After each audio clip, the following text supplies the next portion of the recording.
So the beginning after the end के एक नए एपिसोड में आप सबका स्वागत है। और कुछ ही चैप्टर के बाद सीजन 6 खत्म होने वाला है और उसके बाद सीजन 7 कब आएगा ये मुझे भी नहीं पता। लेकिन अगर आपको सबसे पहले वो देखना है जल्दी से जल्दी सब्सक्राइब कर लीजिए ताकि जब भी आए सबसे पहला अपडेट आपको इसी चैनल पे मिल जाए। एपिसोड के शुरू में हमें फ्लाइंग कसल को दिखाया जाता है। आर्थर कहीं पे जा रहा था और वो एली की बात सोच रहा था जिसने उसे कहा था भैया आप ही उन्हें रोक सकती है। मॉम और डैड वो जानना चाहती है, वॉर को ज्वाइन करना चाहती है। आर्थर बहुत दुखी था और सोचता है क्या मेरे पास कोई राइट्स है उन्हें रोकने की? क्या सच में वो लोग मेरी बात सुनेंगे? पर फिर भी कुछ भी करके मुझे उन्हें रोकना ही होगा। मैं नहीं चाहता कि मेरे सामने वो लोग मर जाए। पर हाँ, ये पूछना ये भी एक सेल्फिशनेस है। पर मैं क्या करूँ? तभी वो दरवाज़ा खोलता है। सामने एलिस और रे थे। एलिस कहती है आर्थर तुम यहाँ पे? वैसे हम तुम्हें अब एक्सपेक्ट नहीं कर रहे थे, तुम इतनी जल्दी वापस आ गए। आर्थर पूछता है आप लोग मुझे छोड़ के मुझे कुछ बिना बताए वॉर ज्वाइन करने के बारे में सोच रहे थे। एलिस दुखी होती है और कहती है ऑफ कोर्स नॉट बेटा, पर हमें पहले से प्रिपेयर भी करना था तुम्हारे वापस आने से पहले। पर आर्थर ये सुनता ही नहीं। रे भी समझाता है देखो वेरियन ने हमें पहले ही एडवाइस दिया था कि एली जब बड़ी हो जाएगी उसके बाद ही हम कुछ कर सकते हैं या फिर जब तक तुम वापस आओगे। पर आर्थर कहता है सिर्फ मेरे वापस आने से आप लोग वॉर ज्वाइन करने जा रहे हैं और एली उसकी क्या होगी? रे कहता है देखो हमें हेलेन की तरफ से एक ट्रांसमिशन मिला था और तब यहाँ पे आर्थर को पता चलता है कि वहाँ पे कोई मारा गया है। वो चिल्लाने लगता है क्या? नहीं ऐसा नहीं हो सकता, कल ही तो मैं उनसे मिल के आया हूँ और मुझे पूरी तरह से पता है मैंने उस एस रैंक्ड म्यूटेंट डेंजन को पूरी तरह से क्लियर कर दिया था। पर वो लोग समझाते हैं हाँ, पर वहाँ पे एक हाइडन एंट्रेंस था वॉल के पीछे और वहीं से बहुत सारे मानवीस्ट अपीयर हुए और तब वो हादसा हुआ। हम देखते हैं हेलेन उसको वो मॉन्स्टर मारने आ ही रहा था पर तभी सामने एडम आ जाता है और वो मॉन्स्टर अब वहीं पे एडम के ऊपर हमला करता है और वहीं पे एडम मर जाता है। ये सुनते ही एडम के बारे में सब कुछ आर्थर को याद आने लगता है।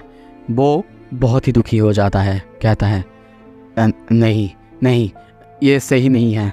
मुझे पूरे विश्वास था कि वहाँ पे कोई भी और बीस्ट बचा हुआ नहीं था। पर रे कहता है नहीं तुम्हें पता नहीं हो सकता था, वो सब कोई छुपे हुए थे वॉल के पीछे। यहाँ तक कि आर्थर को यहाँ पे ये भी पता चलता है कि वहाँ पे और भी कोई मरा है। ये सुन के वो कहने लगता है क्यों और कौन हो सकता है? पर तभी वो चिल्ला के कहता है I am sorry about Adam, सच में, पर इसके वजह से वॉर ज्वाइन करना ये सही नहीं है। रे कहता है नहीं आर्थर तुम ऐसे हमें मिसअंडरस्टैंड नहीं कर सकते। ये हम कोई गिल्ट की वजह से नहीं कर रहे हैं, पर हम एक सोल्जर हैं और एक सोल्जर के लाइफ में कभी भी कुछ भी हो सकता है। पर आर्थर अभी भी मानने के लिए नाराज़ था और इसी वजह से तभी एलिस कहती है तुम्हें शायद पता होगा आर्थर इस सब के कॉन्सिक्वेंसेस क्या हो सकते हैं, सिर्फ हमारे लिए नहीं बल्कि पूरे दिकातेन के लिए। और वैसे मैं बता दूँ ये डिसीजन तुम्हारे पापा ने नहीं बल्कि मैंने लिया है। ये सुन के आर्थर चौंकता है क्यों? वो कहती है हाँ बिल्कुल तुमने सही सुना। और तभी वो रे की तरफ देखती है और रे नोट करता है और तब वो कहती है आर्थर आ जाओ यहाँ पे बैठ जाओ, मुझे तुम्हें कुछ बताना है। तुम्हारे इस दुनिया में आने से पहले कुछ ऐसा हुआ था जो कि हमने तुम्हें कभी बताया नहीं था। हमारे टीम में और एक मेंबर जिसकी की नाम लेंसा थी। वो बहुत ही ज़्यादा खुशमिजाज थी, यहाँ तक कि बहुत ताकतवर थी, अकेले सारे मॉन्स्टर्स को ख़त्म कर सकती थी और उसे अच्छी तरह से पता था टीम के साथ कैसे रहना है और सबको कंट्रोल करके कैसे रखना है। यहाँ तक कि वो तुम्हारे पापा और एडम को बहुत अच्छी तरह से हैंडल करती थी। पर एक दिन उसके हमारे साथ ज्वाइन करने के 2 साल होने के बाद, उस एक्सीडेंट के बाद जब हम में से सब कोई घायल थे, कुछ स्ट्रिंगर्स जिन्होंने हम पर हमला किया था, सबकी हालत ख़राब थी।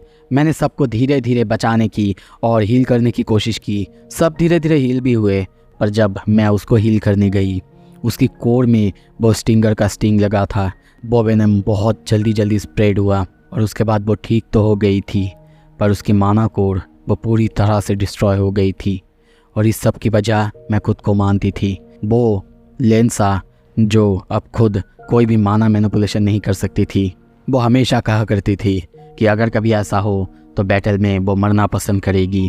और अब जब वो माना यूज़ नहीं कर सकती है तब कुछ ही दिन बाद वो वही जगह पे एक टेंशन के अंदर चली गई और उसके बाद कभी भी वापस नहीं आई। ये सब कुछ मेरी ही गलती थी। और यहाँ पे आप दोनों मिलके आर्थर को समझाते हैं आर्थर तब भी मानने के लिए नाराज़ था, पर फिर भी वो लोग समझाते हैं। और उसके बाद तभी वहाँ पे कमांडर वेरियन आता है। वेरियन को देखते ही वो दोनों ग्रीट करते हैं, पर वेरियन कहता है नहीं, कोई ज़रूरत नहीं, तुम दोनों आर्थर की मॉम डैड हो, तुम दोनों मुझे नॉर्मल तरीके से ही बुला सकते हो। और वैसे बाकी सारे सोल्जर्स वो वापस आ रहे हैं।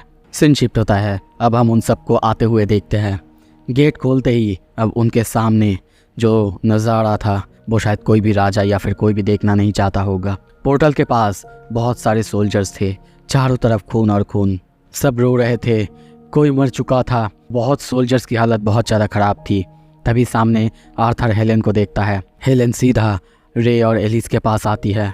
एलिस कहती है सब कोई ठीक तो है ना? वो कहती है सब कोई ठीक है सिवाय, और तभी वो उन दोनों को हक कर लेती है। पर कुछ ही देर बाद वो सीधा आके आर्थर को भी हक करती है। आर्थर कहता है आई एम ग्लैड कि आप सेफ़ हैं। वो आर्थर को भी सॉरी कहता है मुझे पता है तुम क्या सोच रहे हो आर्थर, पर ये एक वॉर है और एक वॉर में डेथ इनएविटेबल होते हैं, तो फिर जो भी तुम्हारा लक्ष्य है बस ध्यान उस पर ही लगाओ और अपने आप को इस सब के लिए ब्लेम मत करो। तभी वो आगे जाने लगती है। इस तरफ आर्थर बहुत ज़्यादा दुखी था। तभी पोर्टल से हम स्ट्रैंड को वापस आते हुए देखते हैं। आर्थर उसे देखते ही उसके हाथ को जकड़ता है और उसे तेसिया के बारे में पूछता है। स्ट्रैंड कहता है मुझे नहीं पता, वो शायद ट्विन हॉर्न्स के साथ। और तभी और एक टीम आता है। कियारा और डार्वस को देखते हैं। डार्वस की हालत बहुत ज़्यादा ख़राब थी। तभी आर्थर जाके मदद करता है। वहाँ पे कियारा और सबकी हालत ख़राब था, जिसके वजह से आर्थर शायद पानी लेके उनके पास जाता है। कियारा थैंक यू कहती है। अब आर्थर तेसिया के बारे में पूछता, पर तभी वो सामने दिखाते हुए कहती है देखो उसकी टाइमिंग बहुत अच्छी है।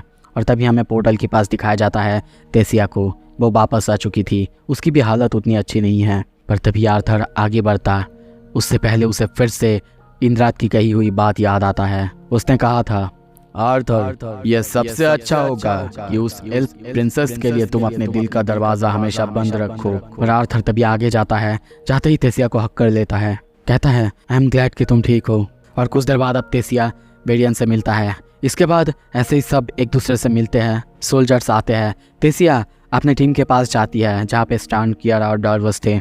उन सब से मिलने के बाद जब रात होता है, वो अपने रूम में थी, रेस्ट कर रही थी और बाकी सब के बारे में सोच रही थी। यहाँ तक कि सिंथिया की फ़ोटो जो कि साइड में थी उसको भी देखती है। पर बहुत देर बाद भी उसे नींद नहीं आ रहा था और वो वहीं पे उठ जाती है और कहती है आई वंडर ग्रैंडपा क्या अब भी जगे होंगे। और वो धीरे धीरे वेरियन के रूम की तरफ जाने लगता है। पर तभी उसे आवाज़ सुनाई देता है वेरियन के रूम से। वहाँ पे वेरियन और आर्थर था जो कि किसी बारे में बात कर रहे थे, जो कि शायद तेसिया को पता होना नहीं चाहिए। आर्थर बार बार कह रहा था कि उसे किसी ना किसी तरीके से पता तो चल ही जाएगा ना, आपको उसे ये सब अभी बता देना चाहिए। पर वेरियन कहता है नहीं, वो अभी भी बच्ची है। पर बातों बातों में वो लोग बता देते हैं सिंथिया की डेथ के बारे में। ये सुनते ही तेसिया पूरी तरीके से शॉक हो जाती है। मास्टर सिंथिया गुड्सकाई, वो कैसे मर सकती है? नहीं नहीं, ऐसा नहीं होना चाहिए। उसे सिंथिया के साथ बिताई हुई सारी मेमोरीज याद आने लगता है।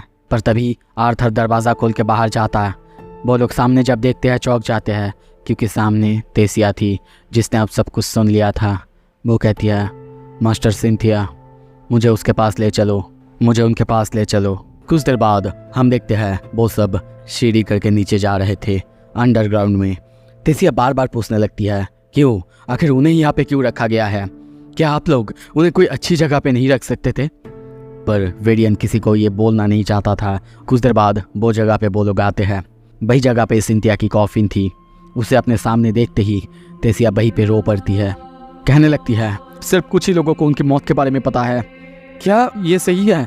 वो एक पब्लिक सेरेमनी डिजर्व करती है, ये नहीं सारे स्टूडेंट्स उनके लिए चीयर करे, यही तो वो डिजर्व करती है। वैसे ही रोए जा रही थी। गुस्से में अपने ग्रैंडपा को बताने लगती है कि आप मुझे ये सब कब बताने वाले थे? सब कुछ खत्म होने के बाद, वॉर खत्म होने के बाद, कितने दिन बाद बताइए। पर तभी आर्थर उसे रोकते हुए कहता है तेसिया बच्चों जैसे मत करो। ये सुन के तेसिया को और गुस्सा आता है। कहता है तुम मुझे ये कैसे कह सकते हो आर्थर? मुझे लगा था कि तुम ऐसे कोई हो जो कि मुझे अच्छी तरह से समझता है। तुम मुझे कैसे एक बच्चा कह सकते हो? तुम लोगों को पता है मैं मैच्योर दिखने के लिए कितना कुछ करती हूँ, मैं अपने आप को प्रूव करने के लिए कितना कुछ करती हूँ। पर आर्थर भी यहाँ पे उसके ऊपर चिल्लाने लगता है, कहने लगता है तुम्हें समझ नहीं आ रहा है कि तुम्हारे ग्रैंडफादर ने ये सब कुछ आखिर क्यों किया, क्यों तुमसे ये सब कुछ छुपाया? तुम्हें क्या लगता है अगर ये सब कुछ किसी को पता चल गया कि सेफेस्ट लोकेशन पे होने के बावजूद सिंथिया के साथ ये हुआ है तो फिर सारे लोग क्या सोचेंगे? तुम सिर्फ 17 की हो तेस। ये सुन के तेसिया चिल्लाती है, और तुम सिर्फ 16। याद रखना ग्रैंडफा, मास्टर अल्दीर और बाकी सब तुम्हें पता नहीं क्यों एक बच्चे की तरह नहीं देखते। और ऐसे ही दोनों के बीच झगड़ा होने लगता है। बेरियन बार बार कोशिश करता है उसे रोकने की। आर्थर उसके ऊपर चीखने लगता है। यहाँ तक कि यहाँ पे तेसिया उसको ये भी कहती है कि वो उसकी बहन जैसे नहीं है कि वो जो कहेगा वो सब उसे सुनना होगा। ये सुन के आर्थर को भी थोड़ा गुस्सा आता है, पर तभी वेरियन दोनों को गुस्से में रोक देता है। ये सुन के आर्थर गुस्से में बाहर से चला जाता है। तेसिया वहीं पे बैठ के रोने लगती है। कुछ देर बाद हम देखते हैं आर्थर को वो जा रहा था, पीछे सिल्वी थी, पर तभी सिल्वी आके उसे काट लेती है। आर्थर पूछता है, सिल्वी ये सब तुम आखिर क्यों कर रही हो? पर तभी वो कहता है, कुछ नहीं, बस ऐसे ही, मुझे लगा तुम्हें इसकी ज़रूरत थी और कुछ नहीं। आर्थर कहता है, क्या? बिल्कुल नहीं, मुझे क्या ज़रूरत होगा? और अब सिल्वी उसे समझाने लगती है, पर आर्थर कहता है, नहीं, उसने ये सही नहीं किया, उसको ऐसा नहीं करना चाहिए था। सिल्वी समझाती है, हाँ बिल्कुल, मुझे पता है कि तेसिया को तुम्हारी बहन के बारे में ऐसा नहीं कहना चाहिए था, पर हाँ, तुम भी अपने मॉम और डैड का फ्रस्ट्रेशन उसके ऊपर नहीं निकाल सकते। आर्थर कहता है, हाँ हो सकता है, शायद मैं गुस्सा था। वैसे मुझे बताओ, तुमने इफियोथियोस में क्या सीखा? वो कहती है, हाँ मैं स्ट्रांग होना सीख रही थी और साथ में एक अलग सा साइड कोर्स ले रही थी कि तुम्हें बेस्ट तरीके से नेक कैसे किया जाए। वो आर्थर की तरफ देखती है। आर्थर कहता है, सिल्वी तुम्हें पता है मैं अपने सिंपल टाइम्स को बहुत मिस करता हूँ, बहुत ज़्यादा। तभी सीन शिफ्ट होता है, हमें ग्रे की दुनिया में दिखाया जाता है। वो मैडम उसकी तरफ देख रही थी। ग्रे उससे की के बारे में सीखने आया था क्योंकि उसका की उतनी अच्छी तरह से काम नहीं कर रहा था। पर तभी वो डोनेशन के बारे में कहती है कि उन्हें बहुत ज़्यादा डोनेशन मिला है, हालांकि अब उसकी कोई ज़रूरत नहीं है। ये सुन के ग्रे चौंकता है, क्या? इसका क्या मतलब है कि हम ये ऑर्फनेज सेंटर बंद कर रहे हैं? वो कहती है, नहीं, पर हमें गवर्नमेंट का सपोर्ट मिला है इसी वजह से। वैसे तुम्हारा और सेसिलिया का कैसा चल रहा है? क्या अब तक तुम लोग दोस्त बने? वो कहता है, वेल वो कभी कभी एक्सीडेंट्स करती है पर अच्छा चल रहा है और ज़्यादा बात भी नहीं करती वो। ग्रे पूछता है, मैडम आप हमें उससे दोस्ती करने के लिए क्यों कह रही है? पर या फिर वो ये बताती नहीं, कहती है कभी वो खुद तुम्हें ये बताएगी जब वो खुद को समझेगी और कुछ नहीं। ये सुन के ग्रे कहता है, यस मदर, मैं ये याद रखूँगा। पर ये सुन के वो हंसती है और कहती है, नहीं ग्रे, मैं तुम्हारा हेडमास्टर विलबेक हूँ, याद रखना। सो ये एपिसोड यहीं पे ख़त्म होता है। एक अच्छा एपिसोड था क्योंकि आगे बहुत कुछ इंटेंस होने वाला है, तो उसके लिए एक अच्छा शुरुआत है और धीरे धीरे हमें आर्थर की पास्ट के बारे में पता चलेगा। अगर उस सबको आपको अच्छी तरह से देखना है डिटेल में, तो फिर जल्दी से जल्दी सब्सक्राइब करो अगर नए हो, और लाइक करना मत भूलना। अपने दोस्तों को ये वीडियो शेयर ज़रूर करना। Thank you so much, stay tuned.